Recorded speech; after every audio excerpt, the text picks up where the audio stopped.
Vamos a la escritura y lo quiero invitar a que me acompañe al a la carta a los Hebreos. Carta a los Hebreos, capítulo 10, versículo 29. Carta a los Hebreos, capítulo 10, versículo 29. ¿Por qué perseveramos en el pecado? ¿Por qué perseveramos en el pecado? Una razón hay por la cual. Y como le digo, no vamos a poner dedo acusador, sino que cada uno de nosotros se va a examinar. Cada uno de nosotros nos conocemos, ¿verdad? Y sabemos en qué áreas le estamos fallando a Dios. Por eso no vamos a especificar el pecado, sino vamos únicamente a globalizarlo, en el sentido que el pecado es fallar en el blanco, errar, en este caso en la voluntad de Dios. Entonces, si siendo conocedores de la palabra y de la verdad, porque perseveramos, y vamos a ver, hay dos razones, pero leamos lo que dice la palabra, Hebreos, capítulo 10, versículo 29. Cuando lo tenga la iglesia me regala un amén. Amén, iglesia, amén. Leemos la palabra en el nombre del Padre y del Hijo y del Espíritu Santo, y su palabra dice, léalo conmigo. ¿Cuánto mayor castigo pensáis que merecerá el que pisoteare al Hijo de Dios y tuviere por inmunda la sangre del pacto en la cual fue santificado e hiciere afrenta al Espíritu de gracia? Padre de los cielos, gracias le damos, mi Dios, por la oportunidad de escudriñar su palabra en esta linda mañana. Háblenos a través de ella, en el nombre de Jesús. Amén y amén. Podemos tomar asiento. Yo no sé si alguna vez usted se ha preguntado, ¿verdad? ¿Por qué a pesar que somos cristianos, por qué a pesar que conocemos la palabra, por qué a pesar que conocemos la verdad, perseveramos en el pecado? Perseverar significa siempre estamos haciendo lo mismo y lo mismo. No tal vez el mismo pecado, pero sí estamos fallándole continuamente y constantemente a Dios. Y hay dos razones o dos situaciones que son posibilidades por las cuales pecamos o perseveramos en el pecado. Primero, porque nos aprovechamos de la gracia. El Señor nos dio la mano y nosotros nos tomamos el codo, ¿verdad? Y la palabra de Dios también así lo dice allá en Romanos 6:1, ¿verdad? Porque somos bien bíblicos y agarramos aquel versículo que cuando abundó el pecado, sobreabundó la gracia. ¿Y qué estamos diciendo ahí? Nos aprovechamos de la situación. Nos aprovechamos de la misericordia de Dios, nos aprovechamos de la benevolencia de Dios, nos aprovechamos de aquel versículo que cuando dice, ¿verdad? Allá en Isaías 1:18, si nuestros pecados fueran como la grana, si fueran como el carmesí, pues acerquémonos a Él, ¿verdad? Nos va a justificar y seremos como blanca lana o como nieve. Entonces, nos aprovechamos de la gracia. Yo peco, me acerco al Señor, le pido perdón, estamos una vez normal y continuamos haciendo lo mismo. Nos aprovechamos de la gracia. El segundo motivo, la segunda situación por la cual perseveramos en el pecado es como dice Hebreos 10:29. Tenemos por inmunda la sangre de Cristo. La palabra inmunda significa impura, inefectiva o no es suficiente. Pero en este caso yo quiero aplicarlo a otro término que es no valorar. ¿Y por qué no valoramos la sangre derramada por Cristo? Porque en muchos casos nosotros no conocemos el verdadero valor de la sangre de Cristo. Entonces el escritor le dice, miren señores, no tengan por inmunda. O sea, valoren ese sacrificio, valoren la muerte de ese hombre, valoren la sangre derramada. Cuando usted y yo valoramos algo, ¿qué hacemos? Lo cuidamos. Cuando usted y yo valoramos lo que tenemos, lo cuidamos. Tengan cuidado con la vajilla, no me salten en la cama. Mira, tened cuidado aquí, tened cuidado allá. Cuando usted le compra cosas a sus hijos, y espero que te duren, ¿verdad? Porque a usted le ha costado. Entonces, como a usted le costó y sabe lo que tuvo que pagar, el precio que tuvo que pagar, entonces usted invita a los demás que lo cuiden. Entonces, la palabra de Dios nos invita, mis hermanos, de la misma manera, nos dice, miren, señores, valoren la sangre de Cristo. Nos ponemos religiosos, y oiga bien, nos ponemos religiosos allá en Semana Santa, ¿verdad? Cuando vemos las películas de Jesús, cuando vemos que es latigado, crucificado, y hasta las lágrimas se nos derraman, ¿verdad? Y decimos lo que tuvo que pagar el Señor. Pero una vez pasó la Semana Santa, hermano. Volvemos a nuestra vida normal. Y vamos, ¿verdad? Perseverando en las cosas que no le agradan a Dios. Entonces, hay dos razones por las cuales nosotros perseveramos. O sea, somos necios, ¿verdad? En seguir haciendo lo mismo. Y dijimos, primero, porque nos aprovechamos de Dios. El doctor Guadalupe Bertrán decía, ¿verdad? Y se escuchaba un poco fuerte, pero decía muchas veces que Dios era alcahueto. ¿Y qué significa ser alcahueto? ¿Que todo qué? Todo lo perdona, ¿verdad? Miren, nuestros hijos se portan mal, es el más malilla, le ponen queja en el colegio, le ponen queja en el vecino, le ponen queja en el hermano, pero, ay, ¿verdad? Pero es mi hijo, dice uno, ¿verdad? Pero es mi hijo. Y la alcahueteamos, y los jóvenes hacen de todo, pero somos alcahuetos. Les permitimos muchas cosas, les dejamos pasar muchas cosas. Y el doctor Guadalupe Bertrán decía, así es Dios. Porque si Dios actuara como actuaba en el Antiguo Testamento, ya no hubiera terminado, hermano. Ya no hubiera terminado. Pero ¿cómo está actuando? Está actuando bajo el Nuevo Testamento, bajo la gracia. Si al Señor nada le cuesta, mi hermano, castigarnos, pero en su amor y en su misericordia dice, lento para la ira. Lento, dice. Lento. Pero ese lento significa que un día, mi hermano, va a llegar. Pero mientras llegamos, la palabra de Dios nos advierte y nos dice, miren señores, no tengan por inmunda, valoren ese sacrificio. ¿O será acaso que no valoramos la sangre derramada por el Señor porque no conocemos el precio, no conocemos el efecto que tiene la sangre de Cristo en nuestra vida? Y solamente lo conocemos por el hecho, ¿verdad?, de que lo hemos visto en películas, lo hemos leído en la palabra, su sufrimiento. Hay algo, mi hermano, que como cristianos Dios nos demanda, es que nosotros tengamos una vida libre de pecado. O como dice el libro de Deuteronomio, procuremos. No somos perfectos, ¿verdad? Pero procuremos. Usted y yo tenemos la decisión de hacerlo o no hacer. Sea tú decir sí, sí, no, no.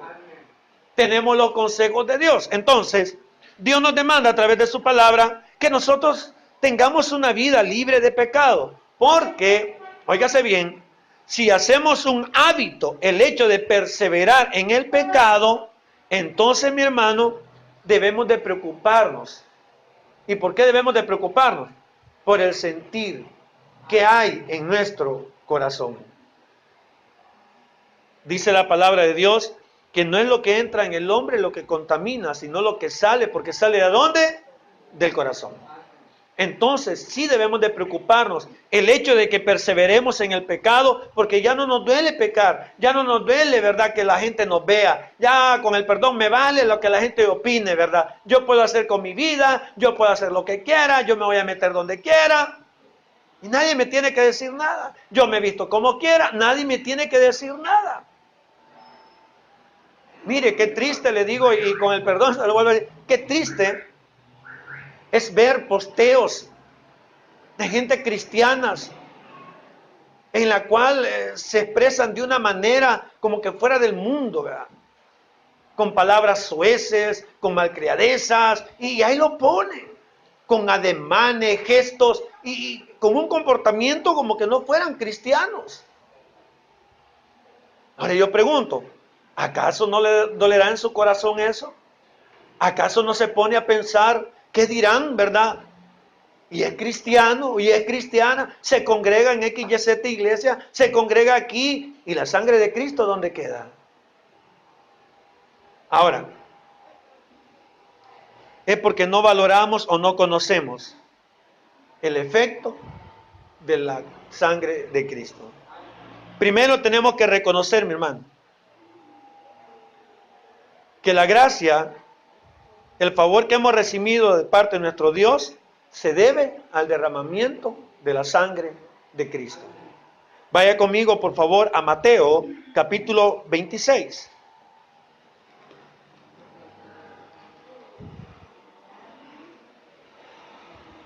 Vemos que a través del derramamiento de la sangre de Cristo, nosotros tenemos un favor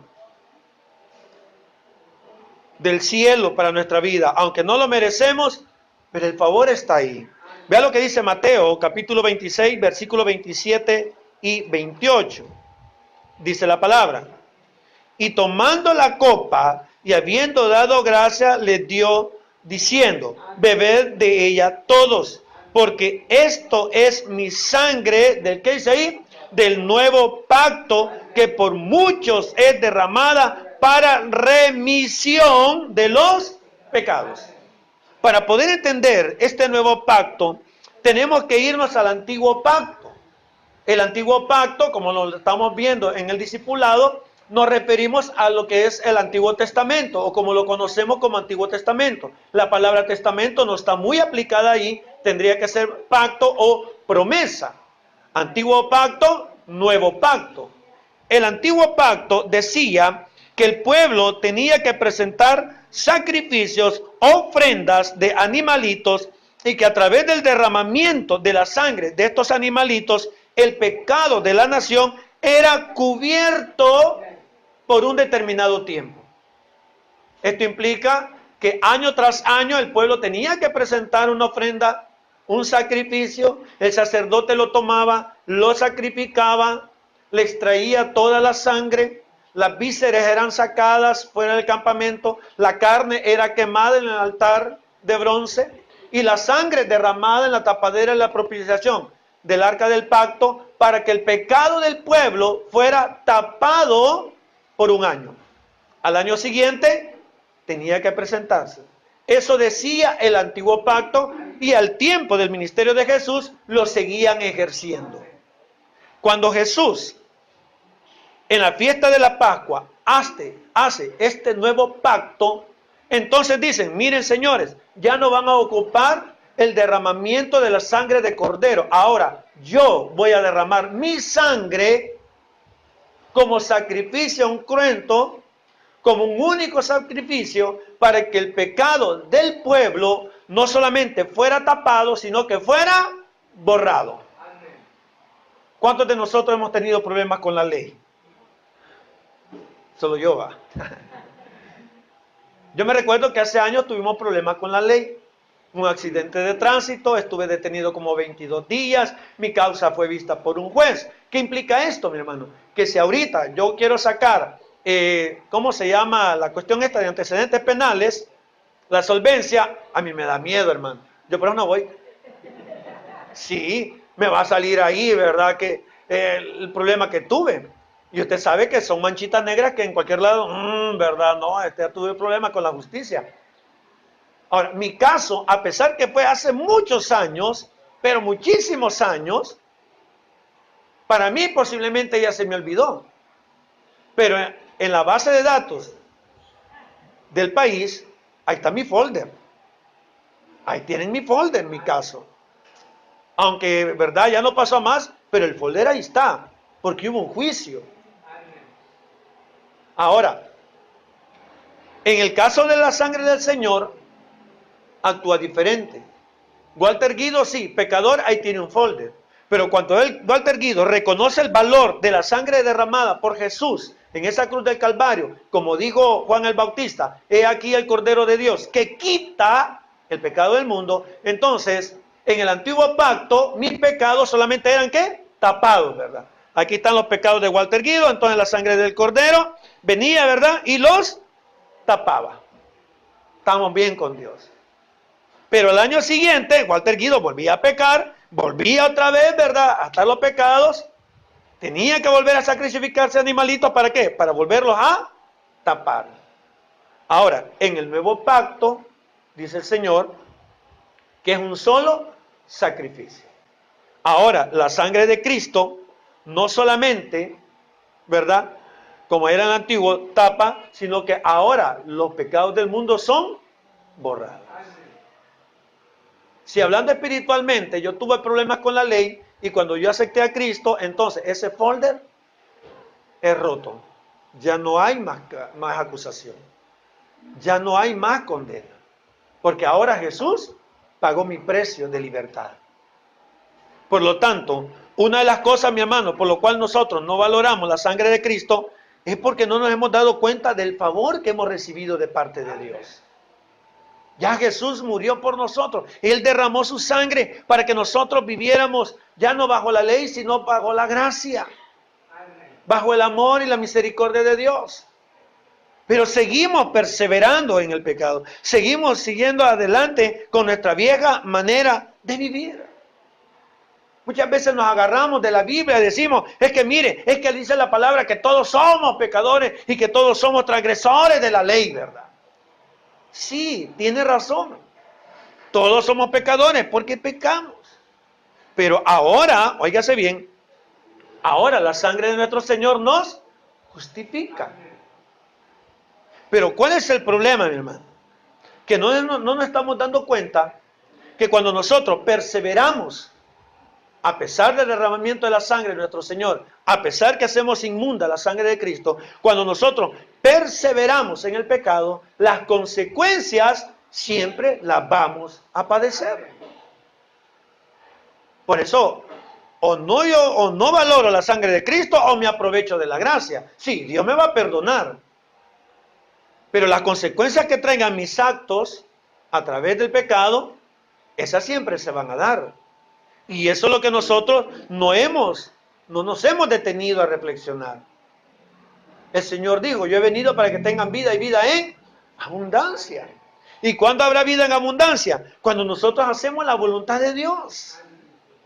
Si oyeres atentamente la voz de Jehová tu Dios y la guardares en tu corazón y la pusieres por obra, todas estas bendiciones te alcanzarán. No solamente bendiciones terrenales, sino también bendiciones celestiales.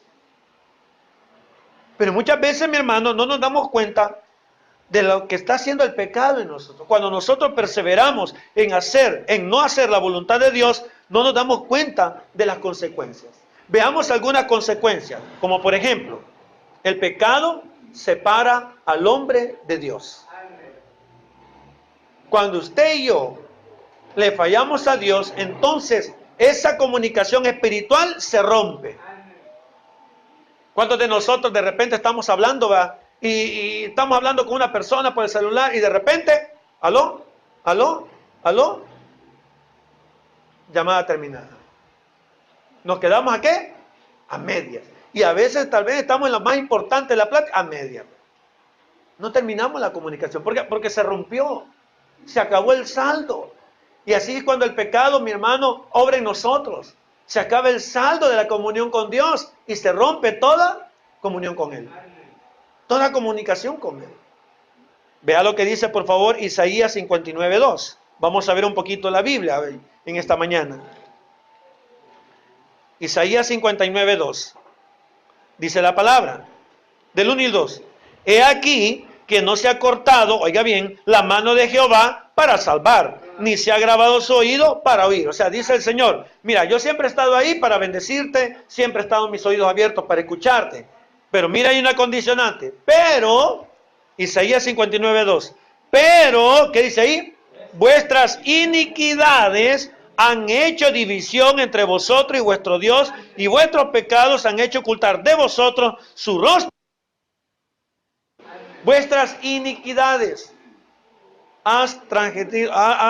Son un transgresor de la ley. Has pecado. Y eso ha creado una división. Eso ha creado que Dios oculte su rostro para no oírnos. Y muchas veces, mi hermano, estamos en esa condición. Se nos olvida que el pecado nos hace o nos separa de Dios. ¿Se acuerda de Sansón? Un nazareo. Tenía Dios propósito para él. Y Sansón empezó a jugar con el pecado. Se metió con mujeres que no eran de su pueblo. No escuchó el consejo de sus padres. Tocó cosa inmunda. Hizo fiesta, ¿verdad? Con los filisteos. Se enamoró, ¿verdad? De Dalila. Que si lo podemos aplicar, le podemos dar una aplicación. Y al final, ¿cómo terminó? Que dice que cuando le abrió su corazón a Dalila y le dijo dónde radicaba su fuerza, Dalila mandó a un soldado que le cortara el cabello Y cuando ella le dijo, Sansón, filisteo, él pensaba de que iba a salir airoso. Pero dice, pero Jehová se había apartado de él. Creyó que iba a salir con lo mismo, la regó. Y así pasa con nosotros. Cuando estamos perseverando, ¿verdad? Estamos ahí colmándole la paciencia a Dios. Cuando va a llegar un momento en que Dios no va a estar ahí. Es que Dios lo ha prometido, sí. Pero vuestras iniquidades y vuestros pecados han marcado una división, señores. Porque nosotros conscientemente nos hemos separado de Dios. Ahora, otra consecuencia del pecado en el ser humano es que nos hace sentir culpables. Nos hace sentir culpables. Salmos 38:4.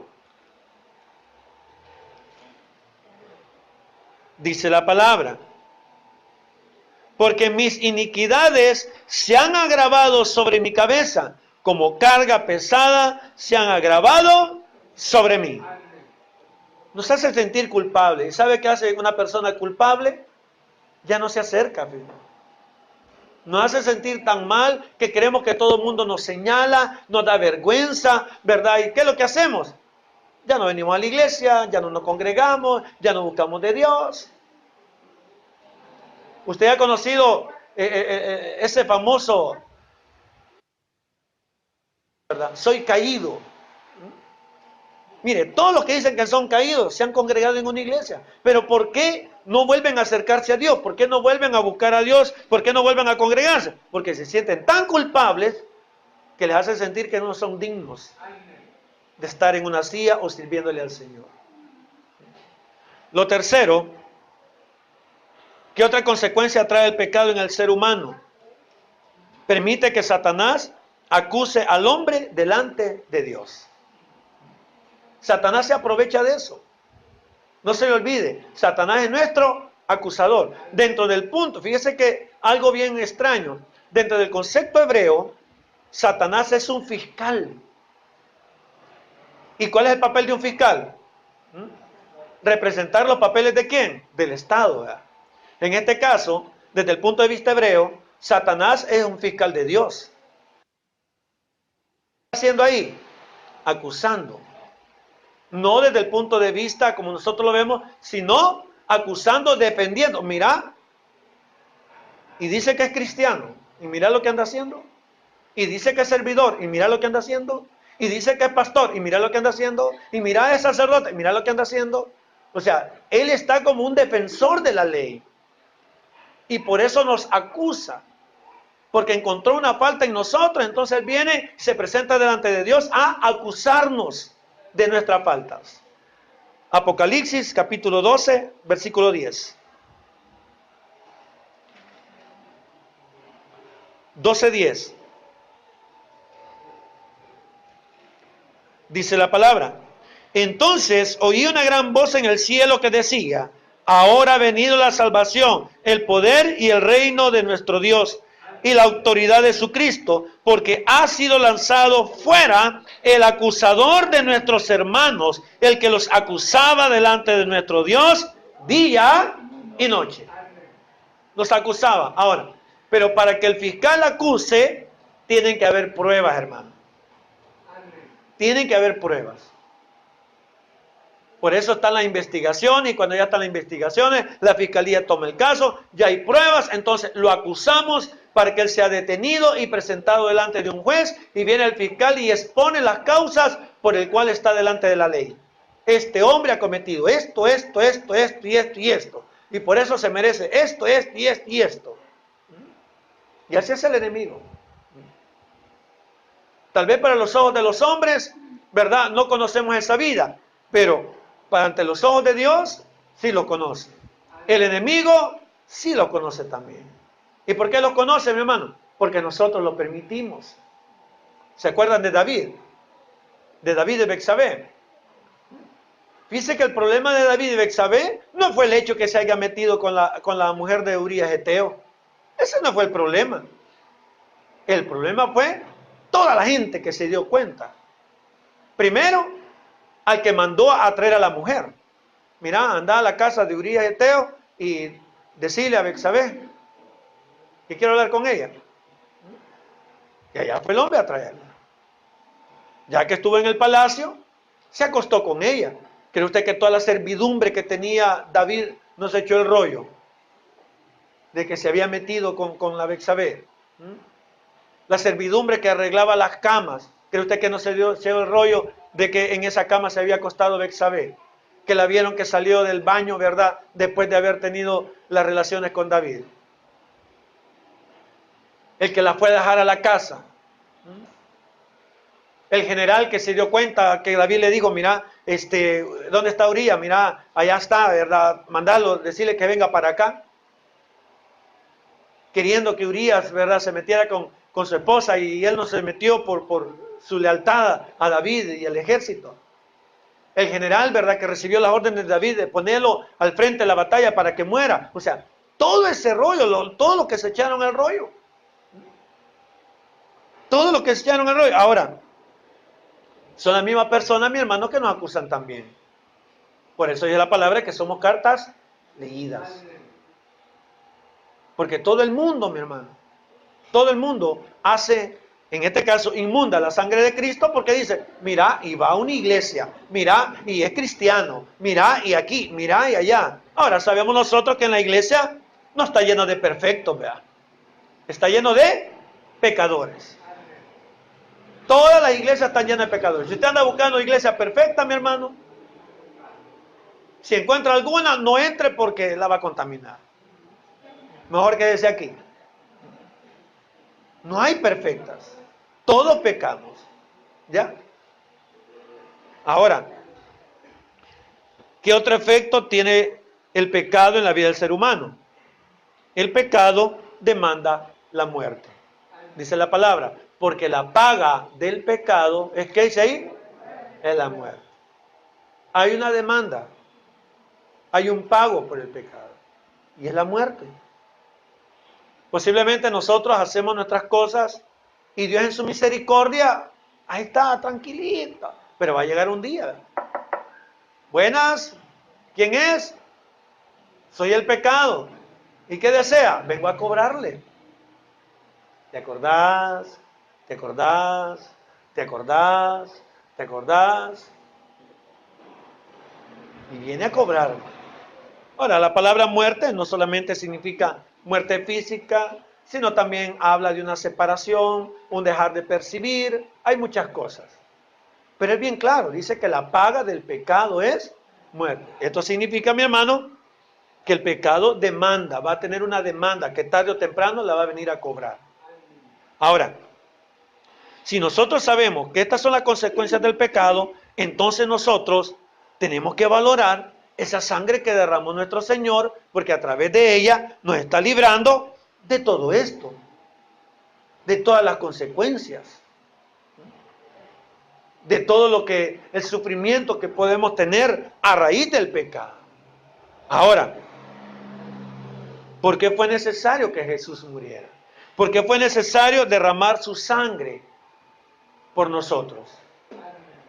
Lo primero, Él derramó su sangre por nosotros para justificarnos. ¿Qué significa justificarnos? Somos declarados justos. ¿Qué es ser declarado justo? Él pagó nuestra deuda. Por ser pecadores merecíamos un castigo, pero Jesús derramó su sangre, entonces esa sangre pagó nuestra deuda. Eso significa que ante Dios no debemos nada. Vea lo que dice Romanos 5. Y por eso tenemos que valorar, mi hermano, la sangre de Cristo, y no debemos de perseverar en el pecado. Romanos 5, versículos 8 y 9, dice la palabra: mas Dios muestra su amor para con nosotros en que siendo, oiga esto, aún, o sea, no está diciendo, aunque eran pecadores, no, siendo aún, o sea, está hablando en un presente, aún en este momento, 8:24, 23 aún dice la palabra, pecadores, Cristo murió por nosotros. Pues mucho más estando ya justificados, ¿en qué dice ahí? En su sangre, por él seremos salvos. ¿De dónde? De la ira. Entonces dice el Señor, Si tú conoces el sacrificio de Jesús, el derramamiento de su sangre, y lo confesaste como tu Salvador, lo confesaste como el Hijo de Dios, lo recibiste en tu corazón, entonces ya sos justificado. ¿Por qué tienes por inmunda la sangre de Cristo? ¿Por qué no la valoras? Y decirle, gracias Señor, ¿verdad? No tengo cómo pagarte, no tengo qué hacer, Señor, para darte la gracia por esto, sino haciendo tu voluntad. Lo segundo es que a través de la sangre también nos redimió. ¿Qué es redimir? Nos compró en ese mercado de esclavitud y ahora somos hechos libres. Éramos presos de la esclavitud, vivíamos en tinieblas, mas ahora somos libres. Ahora somos puestos en la luz resplandeciente. Ya el pecado no hace eco en nuestra vida. No somos esclavos del pecado, porque Dios nos libertó. ¿Pero a través de qué? De la sangre. Pagó un precio. No fueron monedas, no fueron colones, no fueron dólares, no fue cacao, no fueron los espejitos, no fueron los guineos. No, pagó un alto precio y fue la sangre de Cristo. Si usted se da cuenta, ahora la mayoría de la gente no le gusta donar sangre. Y usted va a encontrar un montón de personas cerca de los bancos de sangre que están ahí no para donarla, sino para venderla. Porque han encontrado un negocio y dice, mi sangre vale dinero. Nuestros órganos valen dinero. ¿Cuánto no vale un riñón? Hay algunos órganos que se pueden compartir y sobrevivir con uno. Y la gente muchas veces por negocio los vende, porque saben que tienen precio. Y la sangre de Cristo tiene un precio que lo pagó en la cruz. Efesios 1:7.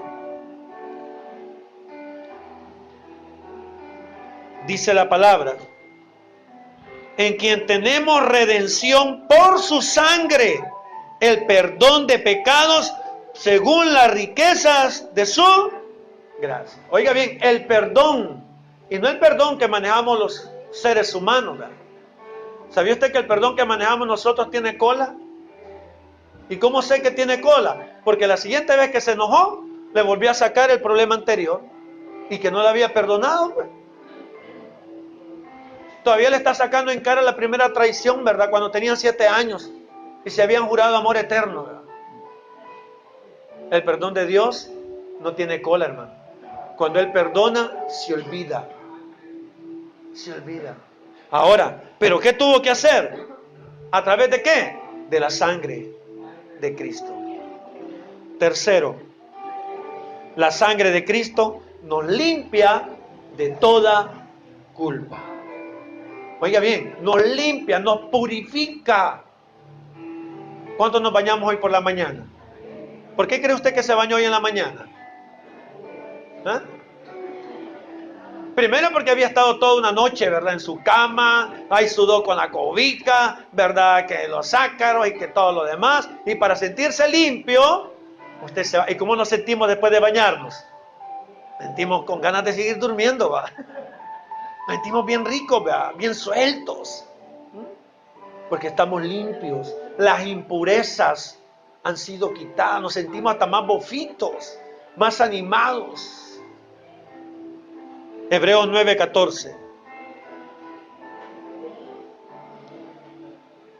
Dice la palabra, cuanto más la sangre de Cristo, el cual mediante el Espíritu Eterno se ofreció a sí mismo sin mancha a Dios, limpiará vuestra conciencia de obras muertas para que sirváis al Dios vivo. Dice también en las epístolas de Juan que la sangre de Cristo nos limpia de todo pecado y de toda maldad. ¿Qué otro efecto tiene la sangre de Cristo? Nos santifica. Nos santifica. Somos apartados para Él. somos dedicados, consagrados a Él. Otro efecto de la sangre de Cristo es que nos reconcilia con el Señor, nos reconcilia con nuestro Padre. Cuando Walter Guido no era cristiano, Dios miraba a Walter Guido y miraba en su corazón el pecado que moraba en él. Pero cuando Walter Guido recibió a Cristo y ahora Dios mira a Walter Guido, a pesar que Walter Guido siempre es un pecador, pero ahora la sangre de Cristo lo reconcilia, porque Dios mira la sangre de Cristo en nuestro corazón. Somos reconciliados, hemos vuelto a esa unión, hemos vuelto a esa comunión con Dios.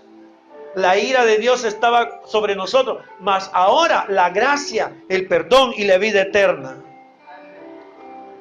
También la sangre de Cristo completa la libertad para tener una libre entrada ante la presencia de Dios. Ahora somos aceptos.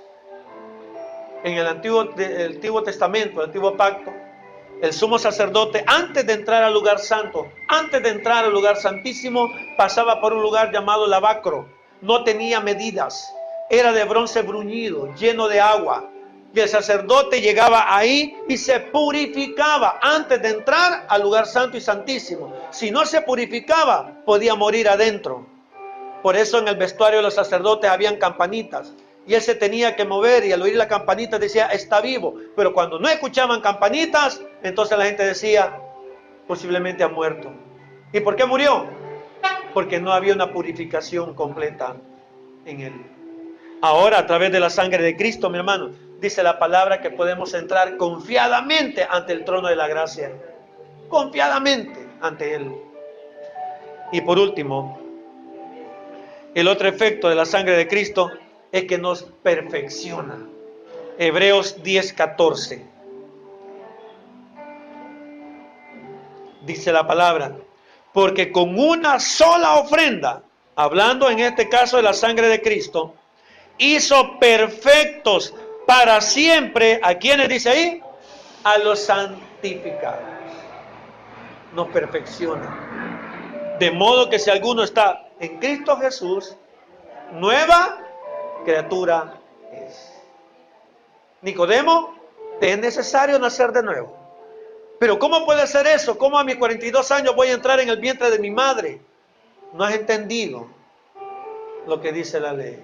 Te es necesario nacer del Espíritu. ¿Y cuando nosotros nacemos del Espíritu? Cuando nosotros reconocemos el sacrificio de Jesús. El Espíritu Santo, dice Gálatas, llega a morar en nuestros corazones. Y ahora somos adoptados, hechos hijos de Dios. Para nosotros, como cristianos, la sangre de Cristo nos ha limpiado y eso nos da la vida eterna. Hay que valorarla no por las cosas que nos da. Hay que valorar la sangre de Cristo por lo que Él hizo por nosotros, aunque no lo mereciéramos. Si Él no hubiera venido a morir por nosotros, mi hermano, todos nosotros fuéramos directamente al infierno. Pero en su amor y su misericordia, a través de su sangre, ahora nosotros tenemos una entrada en los cielos. La pregunta es, volviendo al tema, conociendo las consecuencias del pecado, conociendo lo que la ley decía sobre el pecado, conociendo sobre los sacrificios que se tenían que hacer para expiación de los pecados, y conociendo ahora el valor de esa sangre que derramó Jesús en la cruz del Calvario por el pecado, la pregunta que nos haríamos fuera, ¿continuaremos perseverando en el pecado? Si nosotros valoramos la sangre, entonces vamos a cambiar de un estilo de vida. Pero si nosotros continuamos en lo mismo, entonces, mi hermano, volvemos a la pregunta o a los 2 puntos de esta mañana. 1, o nos aprovechamos de la gracia, o 2, tenemos por inmunda la sangre de Cristo. Y yo añadiría una tercera. Posiblemente no ha existido un verdadero arrepentimiento de cada uno de nosotros. Por lo tanto, mi hermano, aprovechemos, valoremos esa sangre y ya no la tengamos por inmunda. Valorémonos como verdaderos hijos de Dios. Que Dios bendiga su palabra.